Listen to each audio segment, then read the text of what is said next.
ബംഗാളിൽ നിരന്തരം ഈ മമതാ ബാനർജി കലഹപ്രിയയാണല്ലോ പൊതുവെ. കലഹിക്കുന്നതിന് അവർക്ക് മടിയില്ലാത്ത ഒരാളാണ്.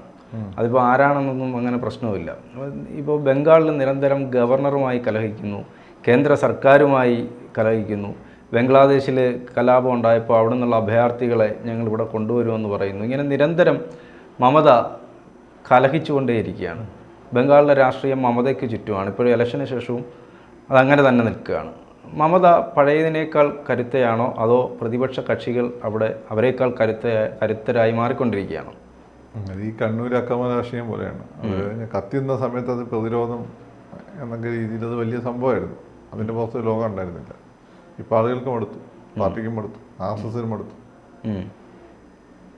ഇപ്പം ഈ ഹീഗിറ്റ സിനിമയൊക്കെ നിങ്ങൾ കണ്ടാൽ ഭയങ്കര കോമഡി ആയി തോന്നും, മനസ്സിലായി. അപ്പം അതേപോലെയാണ് ഇപ്പം അവിടുത്തെ ആ ബഹളവും ആയമയുടെ ഇതൊക്കെ ഈ ഡയലോഗിൻ്റെ മുകളിൽ ആളുകൾ കുറച്ച് ആയമ മരിക്കുന്നവരെ ഒക്കെ നിന്ന് പോകും. പക്ഷെ അത് കഴിഞ്ഞ് ആളുകൾ റിയാലിറ്റി തിരിച്ചു തന്നു. അവിടെ ഒന്നും നടക്കുന്നില്ലല്ലോ കാര്യമായിട്ട്. ഡയലോഗ് കൊണ്ട് മാത്രം വിഷപ്പടങ്ങില്ലല്ലോ. ഡയലോഗ് കൊണ്ട് മാത്രം നിങ്ങൾക്ക് പിന്നെ എന്തുകൊണ്ട് ഇവർ വീണ്ടും ഇപ്പോൾ ഈ അവിടുത്തെ ആളുകളെ ഒന്ന് CPM അവിടെ ഭരിച്ചുകൊണ്ടിരുന്ന സമയത്തെക്കാട്ടും കൂടുതൽ അന്ന് കഷ്ടപ്പെട്ടവർക്കൊക്കെ ഇപ്പോൾ അത്യാവശ്യം അന്നത്തെക്കാട്ടും അവരുടെ ജീവിതം മെച്ചപ്പെട്ടിട്ടുണ്ട്. എന്ന് വെച്ചാൽ റേഷനരിയൊക്കെ കിട്ടുന്നുണ്ട്. പണ്ട് കിട്ടാൻ പാടായിരുന്നു, പാർട്ടിക്കാർക്ക് കിട്ടില്ലായിരുന്നു. ഇപ്പോൾ ആ പാർട്ടിക്കാരെല്ലാം കൂടി ഒന്നുകിൽ തൃണമൂൽ അല്ലെങ്കിൽ BJP ആയിട്ടുണ്ട്. അപ്പം ഇവർക്കത് അപ്പോൾ അവർക്ക് കിട്ടുന്നുണ്ട്, ഇവർക്കുണ്ട്, അവർ ഹാപ്പിയാണ്. അപ്പോൾ മുമ്പത്തെക്കാട്ടും അവരുടെ ലൈഫ് കുറച്ച് ഭേദമാണ്. പിന്നെ അവിടുത്തെ രാഷ്ട്രീയത്തിൽ ഈ പറഞ്ഞ വേറെ നേതാവില്ല. പിന്നെ ഒരു സ്ത്രീ എന്ന രീതിയിൽ അവർ കൊടുക്കുന്നൊരു റെസ്പെക്റ്റ്, ഒരു ഫൈറ്റർ, ദുർഗ എന്നുള്ള കോൺസെപ്റ്റ് വളരെ ശക്തമാണ്. പിന്നെ ബംഗ്ലാദേശിൽ നിന്ന് വന്നിട്ടുള്ള ആളുകൾ ഇഷ്ടംപോലെ അവിടെ വോട്ട് ഉണ്ട് അവർക്ക്. പിന്നെ മുസ്ലിംസ് RSSനെതിരെയുള്ള ഫൈറ്റിന്, BJPക്കെതിരെയുള്ള ഫൈറ്റിന് ഈ പറഞ്ഞ ഇവർ ഫൈറ്ററാണ് എന്നുള്ള ഒരു ഫീല്. അപ്പോൾ മുസ്ലിംസ് അവരുടെ പിന്നാലെ നിൽക്കുന്നുണ്ട്. അപ്പോൾ ഇങ്ങനെ ഒരുപാട് ഘടകങ്ങൾ കൊണ്ട് ഒരു 5-10 വർഷം കൂടി ഇവർ നിൽക്കും. അത് അന്നത്തെ പുതിയ ജനറേഷൻ വരും. ആ പുതിയ ജനറേഷനെ സംബന്ധിച്ചിടത്ത് ഇവർ എന്ത് ചെയ്തു എന്ന് അവർ ചോദിക്കും. അങ്ങനെ പലതും ശീലാദേശം ഇതിനോട് വെച്ചിട്ടുണ്ട്. ഇപ്പോൾ RSSൻ്റെ പിന്നെ മാറ്റി നിർത്തി കഴിഞ്ഞാൽ ഒരുപക്ഷെ ഇത്തവണ പല സ്ഥലത്തും മോഡി നേരിട്ടൊരു പ്രശ്നം അതാണ്. കുട്ടികൾ വളർന്നു വരുന്നത് മോഡിജി എന്ന് കേട്ടിട്ടല്ലേ. അപ്പോൾ അവർ നോക്കുമ്പോൾ അവരുടെ ചുറ്റും വലിയ മാറ്റങ്ങൾ നമ്മളെ ചുറ്റും വന്നിട്ടുണ്ട്. അവരുടെ ചുറ്റും 10 വർഷം കൊണ്ട് വലിയ മാറ്റമൊന്നും അവർ ചിലപ്പോൾ കണ്ടിട്ടുണ്ടാവില്ല. അപ്പോൾ അതൊരു ഘടകമായിരിക്കാം ചിലപ്പോൾ. നമ്മൾ ഇലക്ഷൻ്റെ മുമ്പേ അത് പോകുന്നത് അങ്ങനെ സംഭവിക്കും. സ്റ്റെയിനാവും. മോഡി ആണെങ്കിൽ കുറച്ച് ഡെലിവറി ചെയ്യാൻ ശ്രമിച്ച ഒരാളാണ്. അവിടെ ആണെങ്കിൽ അതെങ്കിൽ സ്കാമോട് കൂടി സ്കാമാണ്. ചിറ്റ് ഫണ്ട് സ്കാമാണ്, സഹായ സ്കാമാണ്, അങ്ങനെ ഇഷ്ടംപോലെ സ്കാമാണ്.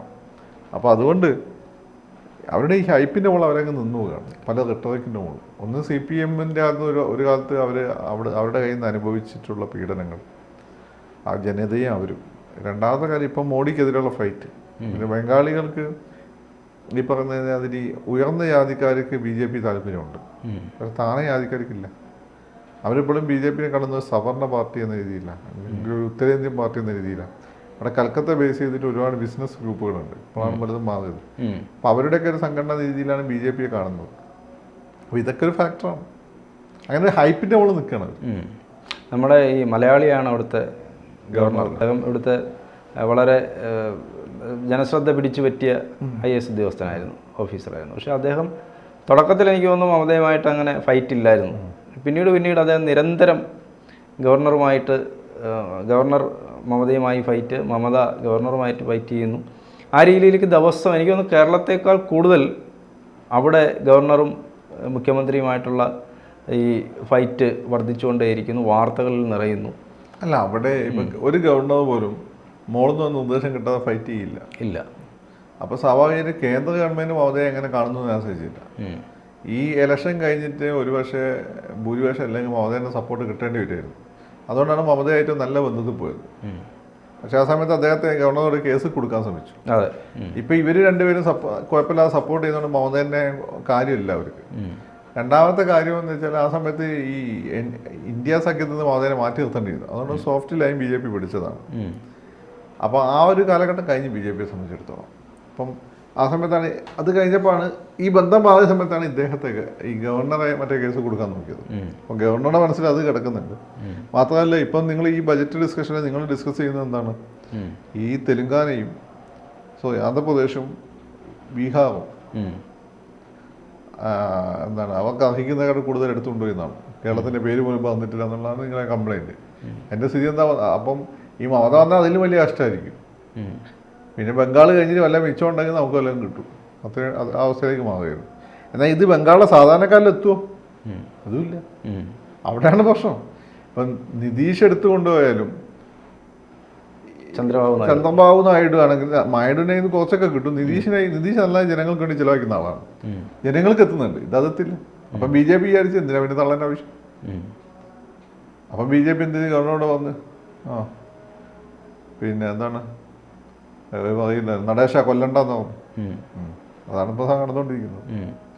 പക്ഷേ ഇങ്ങനെ പോകുമ്പോൾ ഒരു 5 വർഷം കൂടി അങ്ങനെ കേന്ദ്രമായിട്ട് ഫൈറ്റ് ചെയ്യുമ്പോൾ അവരുടെ ഇമേജ് കൂടും. 5 വർഷം കൂടി അവർ ഭരണം പിന്നെ അവർ സ്വാഭാവികമായിട്ട് റിസീഡ് ചെയ്തു തുടങ്ങും.